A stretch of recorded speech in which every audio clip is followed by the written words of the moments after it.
Take two. We're live, pal. I'm Double G here with the returning Andrew Zarian. Andrew, did Las Vegas did a number on us? You're back. Oh my God. Oh my God. You know, I should not have started having drinking this early. There we go. You know, I was not expecting all the connection issues. I have water, just so everyone Here, knows. cheers. It's later in the day for me. It's 4 o'clock here.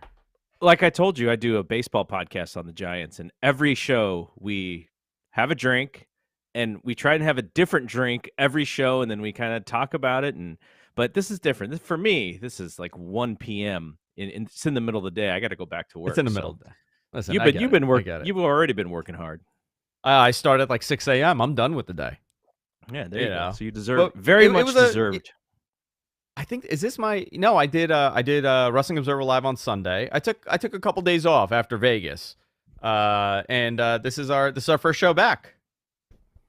Yes. I recorded with Kyle last week, and we talked about all the stuff that happened with MJF and just all of those things, and then now you're back. But I have one more question for you before we get into the wrestling stuff. How do you hold the neck of your Corona there? Do you hold it like Vin Diesel in Fast and Furious?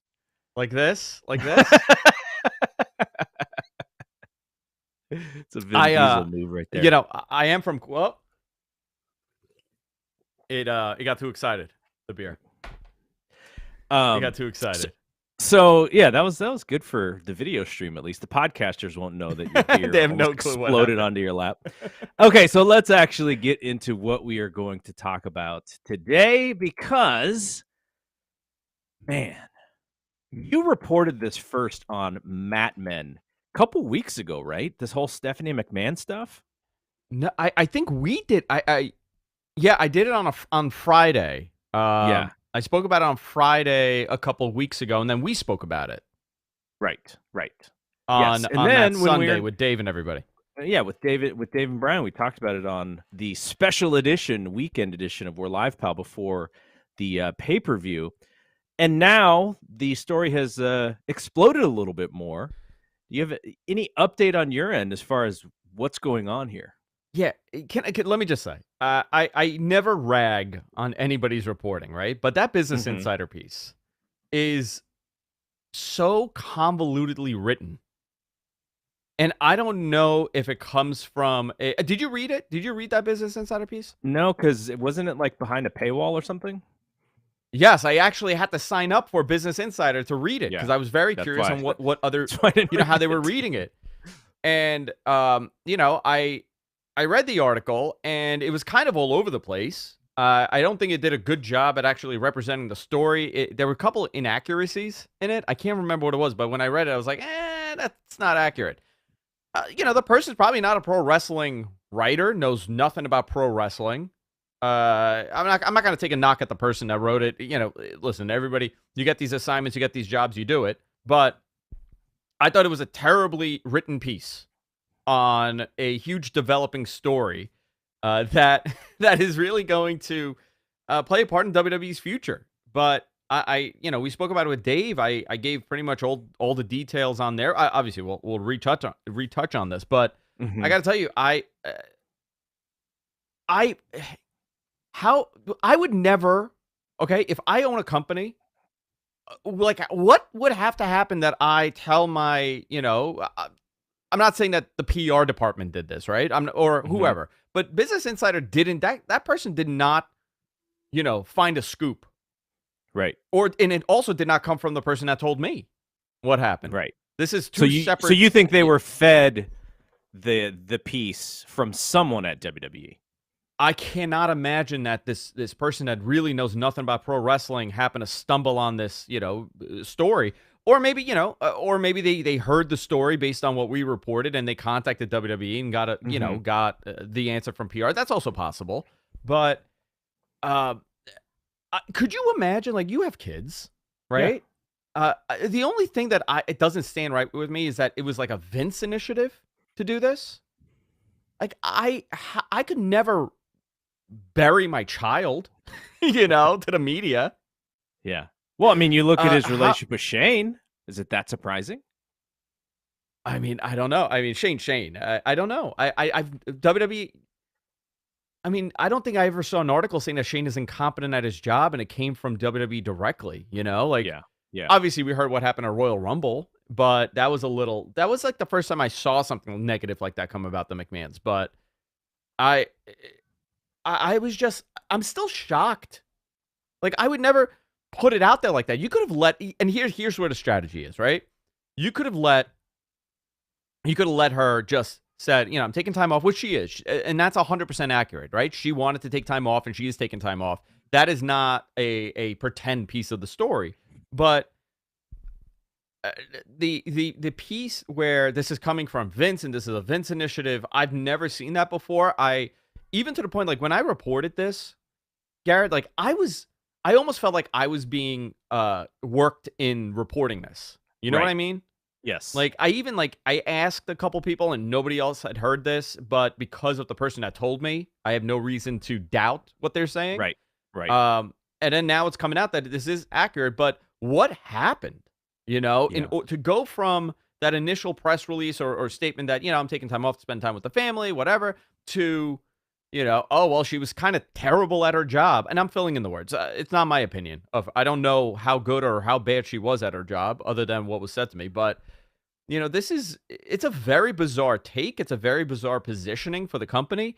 I would have said that this is less Vince and more the new guard at WWE, the new corporate guard at WWE, rather than the old guard. I mean, I want to get your opinion on this. Like, when I was told, I called you first, right? Yes. I think I did. I think I called you immediately, and I was like, all right, I gotta tell you what's going on here, because you at least have some knowledge on this, with Dave and everything.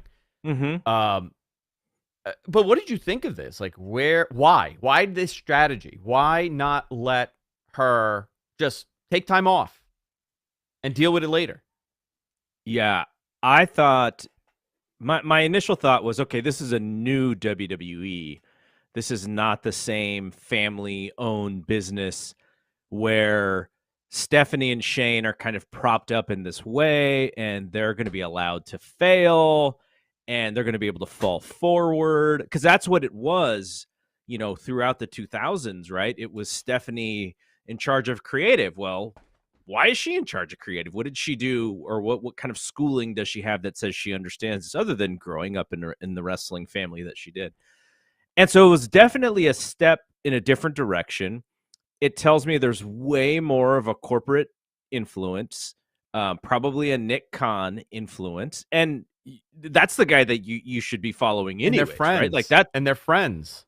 Steph and Hunter and Nick, they're friends. Oh yeah, like I think Dave said that they kind of helped bring him into the company or something. Yeah, their relationship. 100%. So that whole thing, something changed, and it has to be from a corporate mentality. But the being negative towards Stephanie out the door is something way different, and that's the thing that's kind of hard to understand, is the why of that. So when you told me about this, and I was talking to Dave a little bit about it, because I wanted to see if he had heard anything, and he hadn't really heard much about it, but his initial thing, and I'm not breaking any confidence here because this is what he's said consistently. Yeah. He said, I just don't understand why they would say bad things about her out the door, because if you possibly ever did that before, you were going to get fired. And when you told me what was going on, the idea that I got was, oh, they're not scared of this information getting out. Like, there's a strategy here. And so that's kind of the unanswerable question for me. And I mean, I don't know if there's been a possible relationship thing with Vince and his daughter. I don't know if she was thinking of going this way, and Vince and people close to Vince are like, nope, we got to go this way. Now, I had heard stuff about, sort of Kevin Dunn and maybe, if Stephanie and Triple H had ever fully taken over, like maybe that they weren't the biggest fans of him. And same with, the Bruce Pritchards of the world and Johnny Aces and those guys who have been like long time Vince right-hand men to the point of where they get the blame for stuff that maybe that they didn't necessarily do just to protect Vince. And that's, and I've heard stories about that, but that is just the thing that just kind of boggles my mind, is how does Stephanie go from completely untouchable to let's just blast her on the way out? Like, what changed there? I mean, a couple of years ago, 2018, obviously the succession plan was Vince, leaving it to Hunter and Steph. That was always kind of how it was positioned. Everybody's answer was poor Shane. But, the other piece of this is when you put out an article like that, right? Like when you put out a story essentially saying that she was not competent and there was no confidence in her job, they positioned it in a very interesting way where you didn't hear anything about her actual position as branding and marketing. You only heard that I don't know if they're reporting based on my report, if they got other information from WWE, because I haven't heard anything beyond the initial discussion, other than a few couple things here and there. But it was said in a way that, like, well, when Michelle Wilson left, Stephanie took over the sales and the UFC thing, and like the investors. It wasn't like Stephanie's doing terrible at everything. It was, to me, it was like, oh, so this thing that she ended up having to do because you released somebody, you fired somebody and couldn't find the proper person. So now you're burying her when it wasn't even her sole job. I just, that to me was the most bizarre part of it. On top of, obviously, you're telling me that a McMahon was terrible at her job in pro wrestling, which I cannot imagine them doing that. I'm not saying there's more, but my own personal belief is that something had to have happened here. Right? You don't do that to your family. I don't care how tough the whole story. Well, he's tough on his kids. He's tougher on his kids than everybody else. Yeah, but how tough was he? Stephanie McMahon got a great corporate gig with no corporate experience. Shane grew up in that company. Stephanie grew up in that company. Not that they didn't deserve it. I truly believe that they deserve to be where they were. It's the family legacy. It's the business. And they did, they worked hard. They're very hardworking people. But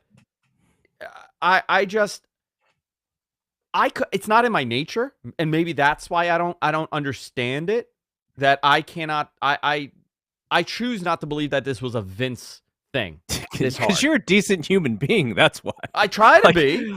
Like this industry sometimes, right, can be pretty tough with people who may not make decisions in the same way that you and I would make decisions. Okay, so the other thing that's so funny about this is the people who Vince has brought back to work for him, like the Jeff Jarrett, is now running the live events thing. And Jeff Jarrett has a job in WWE and Stephanie doesn't. Right. Jeff Jarrett held Vince up for, $1 million or whatever it was to lose a match because his contract had expired. And, supposedly that made him persona non grata until he wasn't anymore, until he was okay to come back. And now he's running live events. It's just like that whole stuff is really wonky. The idea, though, so here's what's inconsistent about the situation, right? Because Dave is continuing to report that he doesn't believe that Vince was behind Stephanie leaving. But Dave also says everything that happens at WWE is the result of Vince, right? So he believes, I'm not going to put words in his mouth, but maybe the scenario could possibly be that she saw the writing on the wall and she exited stage left before they could do something, or before Vince had to make that decision. Maybe she made that decision for him because she knew what was coming. That is definitely and he possible. Got upset. I mean, that is possible. He got upset that she wants to take time off. Maybe it was a thing like that where, but something is so fishy here to me. Yeah. Like I honestly, I feel like this is there's a lot of holes in this, and I don't know, man. I mean, it just could be like business as usual. Everybody's equal. It's a corporate position. I mean, do you? I don't know. I'm not going to say what I'm going to say, but I don't. Because you don't want your cell phone to start ringing. That's why. Well, yeah, kind of, but yeah, pretty much. But other companies don't do this. Yeah. Like I can't. I'm trying to find a good example that like it's like a family owned business that went really public, and the father is very adamant on burying the child that worked there after Yeah. 20 some odd years. I don't know. I think it's very strange. I feel bad for Steph if it is a negative. I feel bad for her. If it's a positive, great on her. She has all that time with her family, and it's great. But the big story piece here is Hunter. Hunter's still there. Yeah. She still owns 2.5% or whatever it is of that company. So Like $160 million, and she will be back. There's nothing. I mean, as of a couple weeks ago, before this thing blew up. But I mean, we'll see. Well, maybe would you? I mean, would you want to come back if that's how they handled your exit? I don't know. They're McMahon's. They're all wonky, Yeah. There's probably you're probably right. So okay, so here's a different thing, which is the part of her job that I thought she was really good at, and obviously I don't know anything about the branding stuff and the partnerships and the sponsorships and all the stuff that they're supposedly under goal on.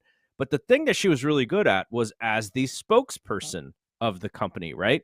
Because Vince is not great at that anymore. He cannot get up in front of people and be charming and really win that conversation. And I thought she did a pretty good job at it.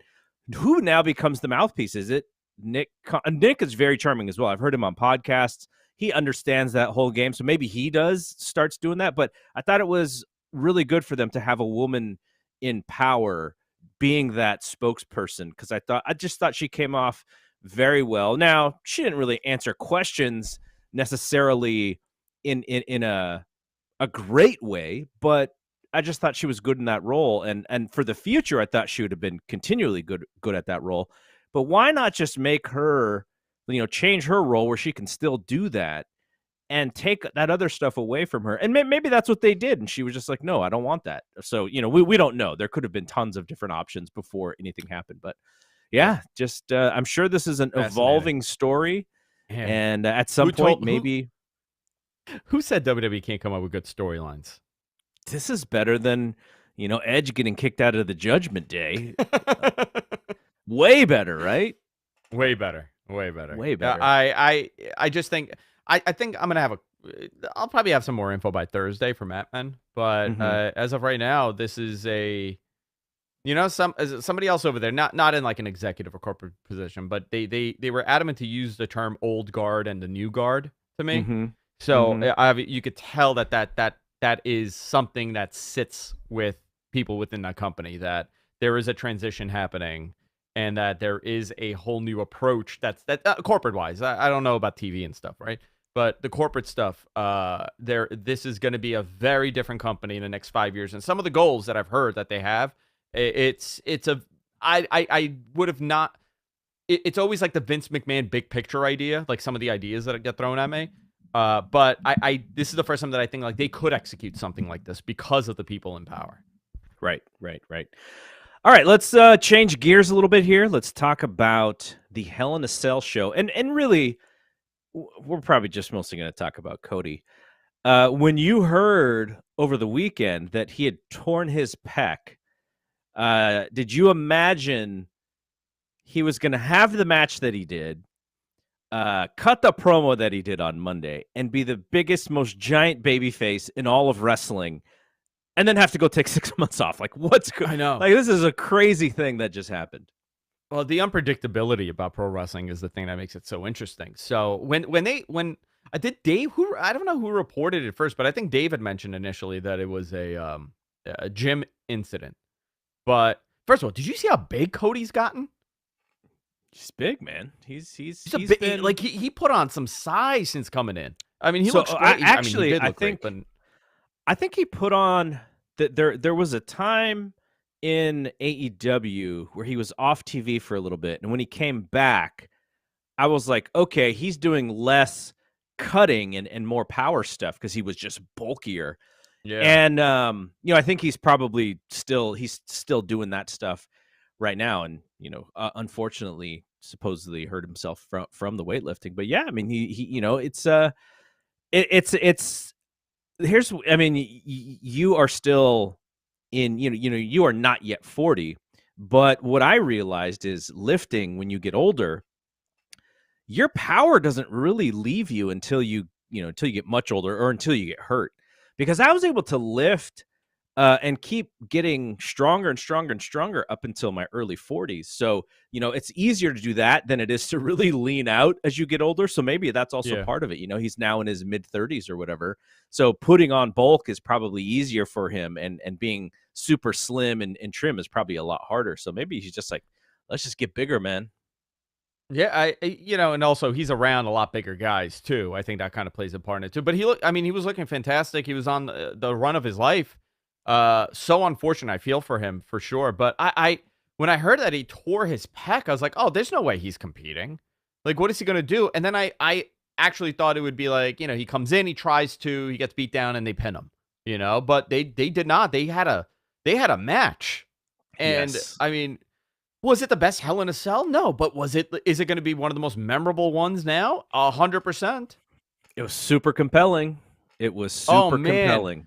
they made him. I mean, he was already a big time babyface there, and he was getting. I mean, he was going to consistently grow from there because I there's something special about this run for a lot of Yeah. people. Now when he comes back, that pop is going to be like Hunter returning in 2002 at the Garden. If it's What not, then they have a big problem. So I actually thought I still like the WrestleMania match the best out of all of them. But man, when has there been a series of matches this strong between two folks just back to back to back like they did? Like all three matches are, 4-star plus matches. Yeah. No, and they ran how many 17 matches on the house show loop? Something like that, something absurd. So, I Yes, mean, these they had it guys, they pat. were married, they were married on the road and they were working heavy. They really mesh great together. A lot of people didn't expect that. Now he's out at least, I mean, 4 to 6 months, right? John Cena returned in 4 months, but he's unnaturally human. Yeah, Hunter came in 5, right? He returned in 5 months after giant, his. bigger than He's ever. he's a giant. He came back like so much more jacked than he left. That was the amazing part of it. Well, I think Cody's going to come back and he's going to be in remarkable shape. But this is now what do you do? This was his run, right? The next 6 months, 8 months, 9 months, whatever it is, was his moment. And now you need to reposition everything. This kind of hurts their storyline. But for the first time in a long time, WWE has a tremendous babyface on their hands. Okay, but what do they do with him not there? Because he's not there, and now they don't have a tremendous baby face on their hands. They have a big hole in not only in main eventers, but in baby faces as well. Like who's there?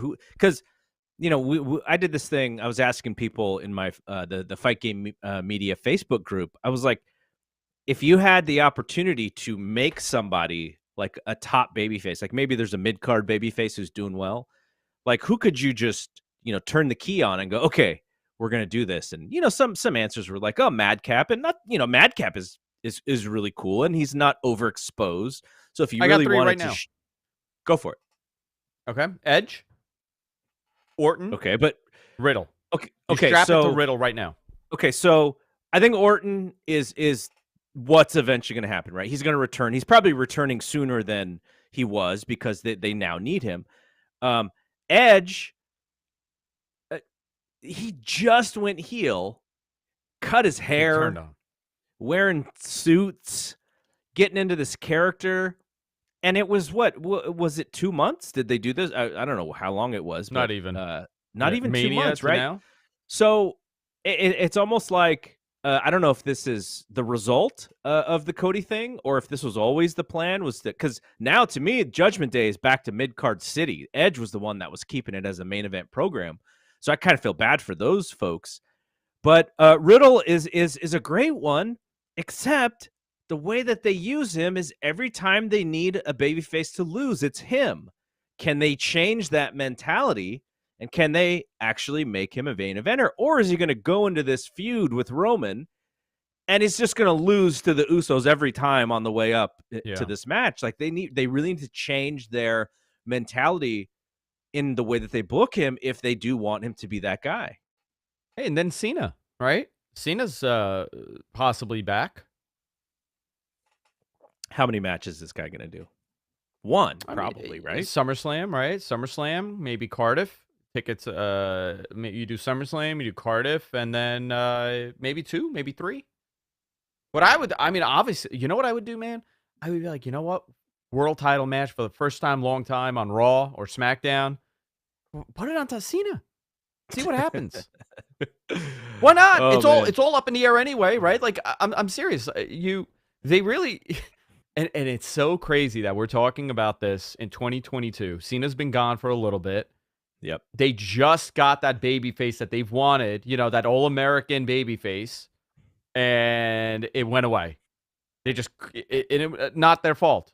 Drew's another one they got, right? Drew's another baby face. They're No one on the saving level that of one.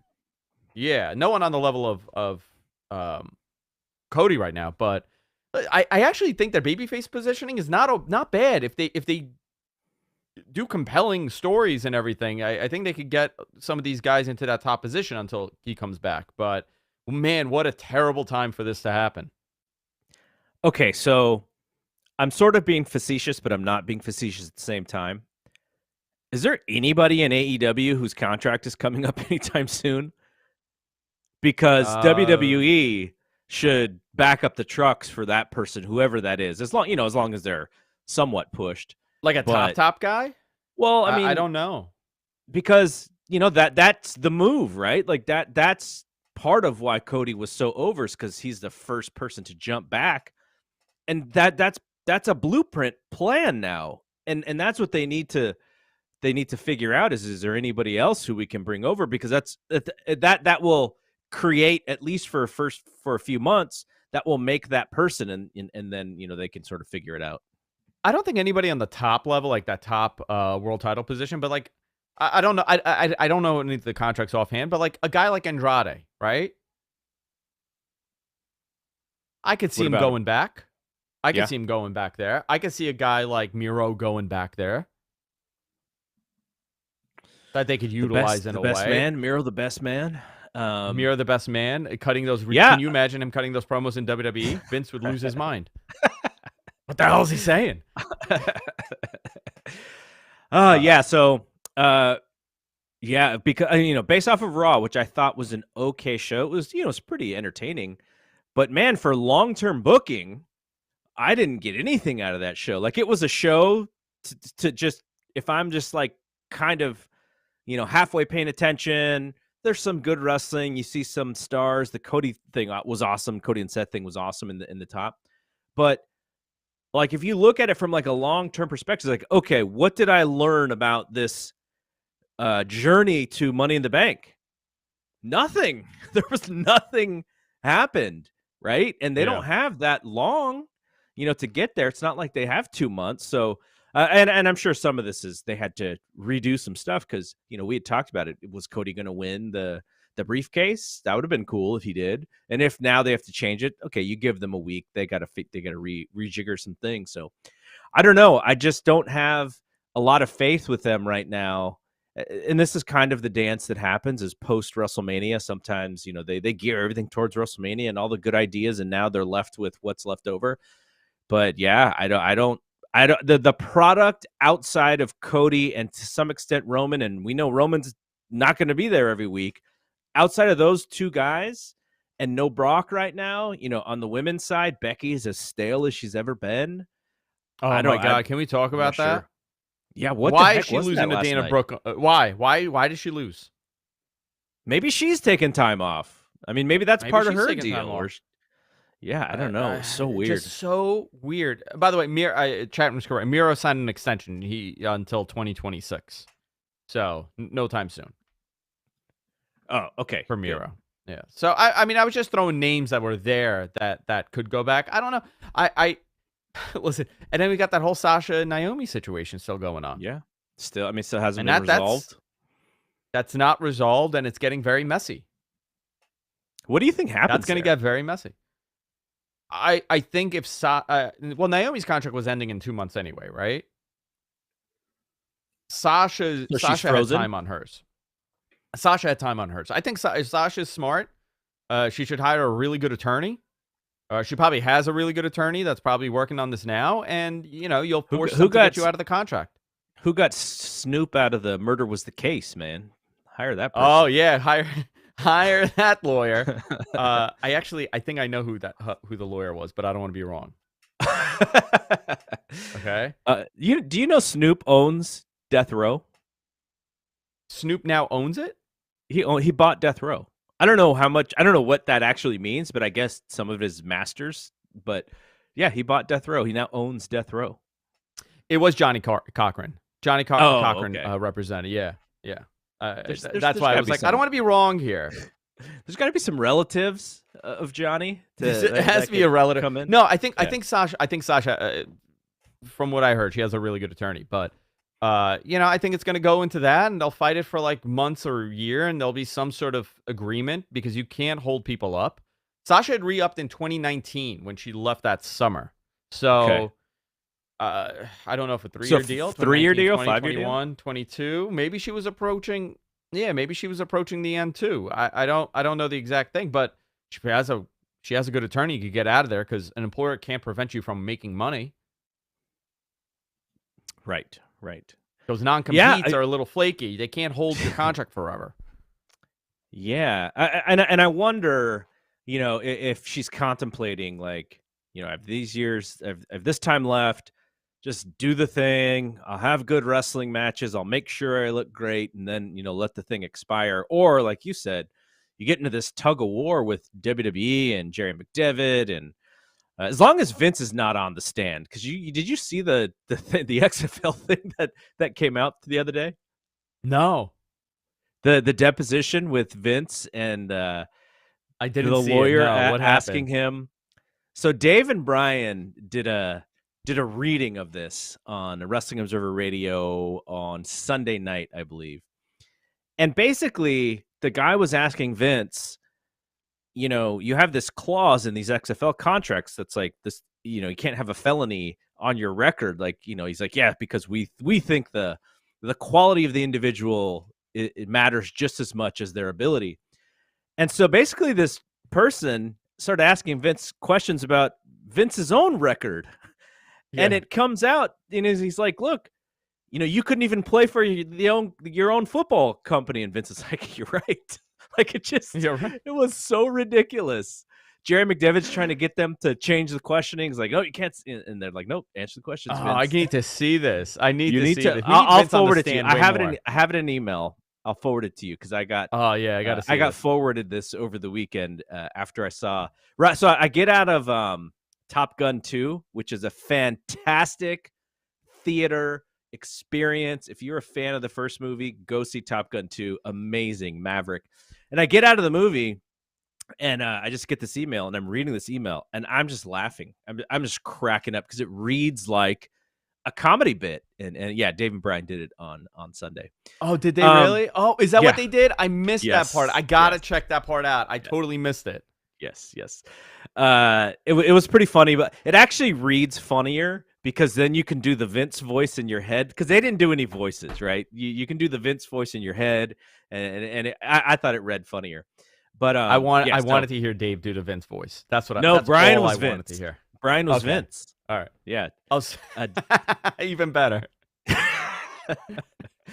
All right. So I guess we should move on to AEW because on Friday. Now, I don't know how early you were seeing this, but there was the story that Punk was going to make this announcement. And I don't remember. It may have been Sean. Sean may have had something up there as far as what the worry was. And all of a sudden, Dave and I are recording Wrestling Observer Radio on Friday. And, we know that there's this announcement coming. And we're kind of thinking that he's hurt, but no one really knows. So we do the show. And after the show is over, then we both watch Rampage, or at least that segment. And we realize that Punk is off. And so then we went back and we recorded what was going on, because if you watched Rampage live, it was very confusing what the situation was. Punk. So I did not see it live, so I wasn't as confused. Okay. I saw it. Okay. I saw it like 25 minutes delayed. Okay. So like it was unclear to me what actually the story was, other than that Punk was legitimately hurt. But he said he was going to give up the belt, and then he wasn't going to give up the belt, and then Jericho said he was giving up the belt, and Jericho was like, "Oh, I got that wrong." And so finally, what we realize is there's going to be an interim champion. And Wednesday at the top of Dynamite, once Dynamite starts, we're getting a battle royal. Now, we also saw what was reported is that Bryan Danielson is possibly injured or he's just off. Based on what happened in Vegas, I was like worried about COVID-19 because there was a lot of that going on in Vegas. Thankfully yeah. for the both of us that we didn't catch it. But Yeah. so for what I guess left he's not going to be early. in that I think match. That's why. I had a family emergency, so I had to leave a little early. But the sweet party, I didn't make it to the pay-per-view. Yeah, the sweet party. I was at the sweet party. Was fun, but we had windows open and stuff. But there's a lot of people in that room. So let me tell you the on Wednesday when he was wrestling on Wednesday. Yes, I was texting Rich, and Rich goes to me. He's like, dude, I think he hurt himself. I was like, what are you talking about? He's like when he jumped off the ramp, I think he might have hurt himself. You're talking about Punk. Yeah, Punk on Wednesday. Yes, yeah. yes. So, and I was like, I really I was like, I don't think so. I think he might be like working it a little, in the match. Yeah. He's like, no. When he was coming down the ramp after he jumped into the crowd, I was like, I hope that's not the case because so many people have told him not to do that, Yes. Like if you go online, people are like, oh, why is he doing that? He shouldn't be doing that. But now, like, he hurt himself. So I don't think he'll ever jump into that crowd again. He broke his foot. After that match was over, I was like, man, that is maybe the most off I've really seen CM Punk in a match. Because they messed up a bunch of stuff in that match. I almost tweeted maybe he should have taken the night off, because that was a hard-hitting match that he had with Hangman. Sure. But he was wobbly. There was something going on. Yeah. And so what did you think though when you we found out what the rules, what the plans were? Battle Royal on Wednesday, winner faces Moxley. Moxley got maneuvered into the number one contender spot. And now, because of a few different things going on, who we thought was going to be one of the hotter guys, Wardlow's kind of been, I don't know, it feels like he's been pushed a little bit to the back burner. Obviously, MJF, there's a big focus on MJF based on what happened the promo while we were at, while we're in Vegas. Now Moxley's number one contender. I assume Wardlow's in this battle royal, but if Wardlow wins the battle royal, he's got to beat Moxley for this spot in the interim title. Or you come up with a new program for him, right? You could put him in a different program. Something could happen. I'm reserving my opinion on what they do with Wardlow. I'm gonna say 1 week. Last week it was a disaster of a show for them in a good way and a bad way. I thought it was a fantastic show. I loved Dynamite last week.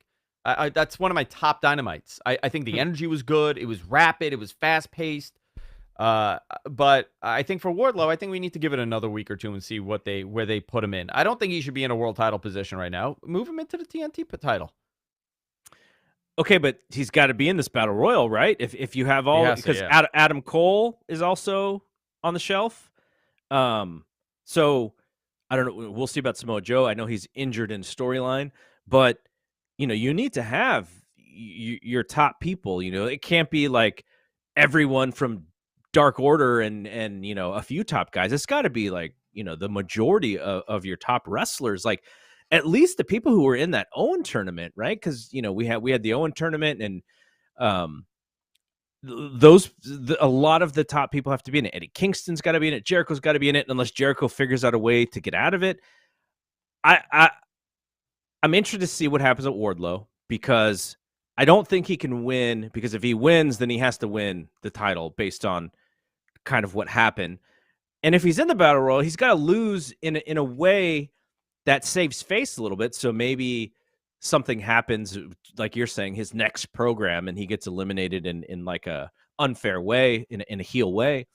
But yeah, I'm so interested in the booking because, I asked Tony Khan this in an interview before. I said, things can happen, injuries can happen. People could get sick. I think this was actually during COVID-19 when people were popping left and right. So I said, do you have a plan B when you're booking this stuff? And he's like, nope, I trust my instincts that I can kind of turn, you know. And so I'm like, oh, okay, that makes sense. You don't want to get, you know, maybe you will second guess yourself if all of a sudden your plan B looks better than your plan A. So now he had to turn very quickly. Whatever the story was, which we know, at least for the main title, was going to be Punk versus Tanahashi. Now that's all out the window. So he's got 2 matches on Dynamite. The Mox match is going to be the main event. Whoever wins that Battle Royal to face Mox. And then on Dominion this weekend, you have Tanahashi and Goto. Now, putting Goto in that match makes that match very predictable. Goto's not going to win that match. He's not going to. But why did they do that match? I mean, isn't it like an unnecessary match to have since they already announced Tanahashi? Like, why would they? Because Punk's injured. Why would they take it away from him? Yeah, I agree with you. I agree with you, and to me, this is a New Japan concession going like, all of our card is booked, man. Like we can't all of a sudden make a match that doesn't, you know, that someone else is involved in. So I think that was a concession. Goto's an ultimate gatekeeper. Him and Tanahashi will have a good match. In Japan, people will respect that match. Maybe in the US, you know, some fans are like, it'll be good, but it doesn't really have the same oomph like if you know, somebody else was in it. But so then winner on Wednesday faced Tanahashi at Forbidden Door to become the interim champion. Would you belt Tanahashi knowing that Punk Tanahashi was where they were going, or would you belt Moxley? And this is us saying Moxley's going to win. I don't know if he's going to win. But if that looked to possibly be maybe a match for down the line with Punk and Mox, then you can just do that match as the unifying the interim titles. So there's a couple things here, right? One, you know, by that MJF promo and CM Punk coming to chase him out of the building, I thought maybe they were going there, and I think that would have been such a strong show for Chicago for Punk to lose and MJF wins the title in Chicago. My God, you know, what a heat moment. But if they're not going in that direction, was it going to be him and Moxley anyway in Chicago? I mean, first of all, I think that is a really cool match to see, right? Yeah. CM Punk and John Moxley. I'm not against it.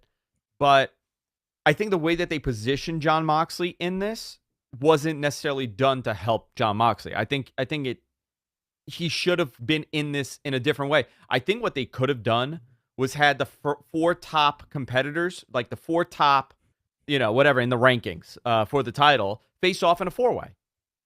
You know, Wardlow could be protected in there. What was John Moxley? Do you remember what the ranking was?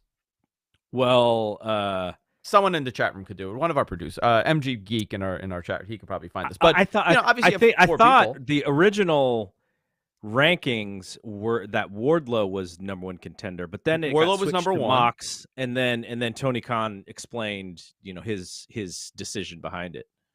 So Moxley was 4th, Wardlow was 1. Who was 2 and 3? Whoever, it doesn't matter, right? Even if you had whatever the 4 in there, you could have Moxley still win and Wardlow's protected. You know, you could do something like that where Wardlow didn't really lose, and he's fine, and he goes into a feud with whoever cost him. Mox was ranked 3rd behind Cole and Wardlow. So Adam Cole, John Moxley, Wardlow, and who else? Who did we say? Hangman? I forgot. Hangman? Yeah, maybe Hangman. So, I mean, you could do it. It's possible. You could have had them battle that way, and then everybody else could have been in that battle royal. So you, at the end of the night, you could have figured out, okay, who are the 2 top people? Yeah. You know what I like? Off at the end, and you go off Dynamite. I actually like that. I like that idea, but the way that I would have done it is I would have did all the former champs and have all the former champs. That's another great idea. But the thing is if Omega was healthy, that would have been the idea. Is you get the 4 former champs and you break it down that way. But you could still do Jericho, Moxley, and Hangman. And maybe if you wanted to throw Wardlow in that match, he doesn't have to win. He just doesn't, because he's a number 1 contender. Yeah, right. And so that could be another way. Isn't that such a great heel GM storyline? Wardlow gets screwed out of his title because the GM. If this was WWE, that would have been the story. Vince comes out and goes, "You know what, Wardlow? You are the number one contender, but you got to get through these guys first, you know." And then they come out. Yeah, he's gonna put him number one in the Royal It's a different Rumble. promotion. Yeah, it's a very different promotion. I'm not against Moxley being a number one contender at all, but There I is think something to this, what you said, though. I like what you said about that, which it doesn't put Moxley into the best scenario in this situation. But I think I think why Moxley is here is because he's just so trusted, right? Like that Jon Moxley is respected, beloved. The fans, you put him in that position, and the fans buy it every time because he's a made guy. And so I don't know if, I don't know if it's a trust thing or whatever, but you put other people in that role and maybe they can't handle the pressure of what is going to be expected. And if you do play out Moxley and Tanahashi as the main event of Forbidden Door, there's a built-in storyline there because those guys were kind of doing that before, and we haven't had that match yet. So that stuff makes sense to me. I'm just not sure about the way that they're getting there was the best way. I think, but again, this is the consequence of booking on the fly, right? Right. 100%. That's the consequence. Another good suggestion in the chat, and I also wanted to bring up one other thing because even though I tweeted this and I meant it in the good and the bad, right? Last week's Dynamite felt like I was watching a remastered version of WCW '97. Mm-hmm. It was very much. It so. felt, Regal was there and Tony Schiavone and Jericho, and you have all all those guys still in the mix, and it just felt like such a rapid fire show, chaotic. But there were a couple issues, like so Jon Moxley's involved in that blood and guts match, right? Mm-hmm. Eddie Kingston cost them that match on the pay-per-view. Right. And there was nothing there. That went nowhere. Him and Danielson are not on good terms, right? That's there. Jericho and Danielson are in a thing because he tapped them out. You also now have Jericho in that hair versus hair match that was announced in the weirdest way right before and while the blood and guts match is announced. Yeah. It was a lot of information in such a short period of time. And I kind of like that chaotic nature. Because I grew up on that. That's what Raw was. It was like 80,000 things happening. Jim Ross is losing his mind, and all of a sudden there's like a backstage segment where like someone's getting ketchup on their face. It was all over. It was such an insane show, which I enjoyed. Dynamite. I'm not comparing it to the terribleness of Raw, Attitude Era Raw, but I am comparing it to like the cool stuff that you see on TV. The unpredictableness and like it kind of kept me on my toes watching it, which I enjoyed, but it was a lot of weird stuff going on, right? Like it's storyline and connections that are a little too much, maybe. It is my impression. I haven't talked to anybody about this, but my thought on that is this is such a ratings game for them. Oh yeah, they just don't want people to change the channel, man. Like listen, if you're constantly, this is the plan. If you're throwing stuff, people are less likely to change a channel. And then you see it with the minute by minute stuff. The second they go to commercial, boom, how many fans do they lose, right?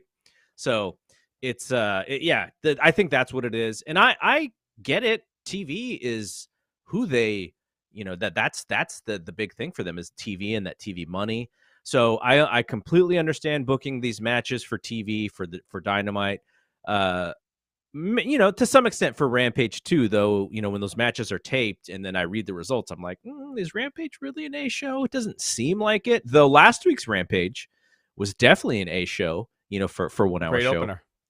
But yeah, so, we are in for, whatever the Tony Khan booking on the fly is, we'll see that on Wednesday, and then we'll pretty much be set after Saturday for Dominion, and we'll know what the main event is for Forbidden Door. So that'll be interesting. And Forbidden Door is in like 3 weeks. Forbidden Doors in 3 weeks. I wanted to go to that show, but I don't think it's going to be possible. No. I don't think it's going to be possible. I'm now, hopefully the summer, when summer comes, there will be less worries about COVID. Hopefully it goes down. But man, I think I'm scarred after Vegas and coming out of there scot-free because, I took I think I took a test every day from Tuesday to Saturday just to Oh make my sure, God. because I had somewhere to go Yeah. on Saturday where I was going to see family for the first time in a while, and a lot of my older relatives and stuff. So I was like, I'm going to make sure that I'm okay. But man, that was a lot of fun, but also at the same time, I was like, oh my gosh, that was kind of scary. Yeah, I had a good time, man, until I didn't. Until I had to come back Yeah, home. yeah, that was tough. Everything's fine. Nothing. It's my dad. My dad wasn't feeling well, so I'll leave it at that. So I came back. He's doing better. He way better. Yeah, Okay, good. he's causing trouble when he picks up my kids at school. So that means he's much better. So Well, we'll get out of here because we started a little bit early, or I'm sorry, a little bit late because of technical difficulties, and we'd like to get out of here on time. isn't just in Lance case we have on? people behind us. Don't we? Are we running over on time? And Lance is Well, gonna I yell mean, at us? if we're a second over, I'll definitely get a DM. Oh, we're getting the high sign. Yeah, Lance is quick with the high sign to wrap it up. Yeah. But before we go, just want to say, hanging out with you was awesome. We had a great time. So much so, Great time, that at the Q&A, this is sort of Vegas, and Vegas time is much different than any other normal time in the world. At the Q&A, you had already gotten the news about Pops, and we both looked at each other and we were like, it's 10 a.m. There's a bar. Let's get a drink at 10 a.m. Yes. Yeah. That's Listen, that's the ultimate Andrew Zarian experience. It's not a Zarian experience unless we're getting I think we got like Crown Royal at 10 a.m. Crown Royal on the rocks. It wasn't even like rocks. a mimosa or anything. No, but did you hear that guy, our driver, tell me to put my Rolex in my pocket? Oh yeah, we're in a bad we're in a bad part of Vegas. Be careful. He looked at me. He's like, He's like, is that a real watch? I'm like, yeah. He goes, put it in your pocket. You do not want to walk around with that. I was like, all right, whatever. And I'm like, I'm from New York. He's like, oh no, it doesn't matter. That's what he said to me. The silver nugget. He's like, it's bad really side bad. of town. Silver nugget. Yeah. All right. Next week, I'm not going to be on this show because I actually have to go back into work for the first time in 2 years to physically go back into the office. So either we go dark, or maybe Andrew can find someone to do show with. But I will not. But I will be back the following week. So that'll be it from here. For Andrew, I am a Double G. See you when we see you. Peace out.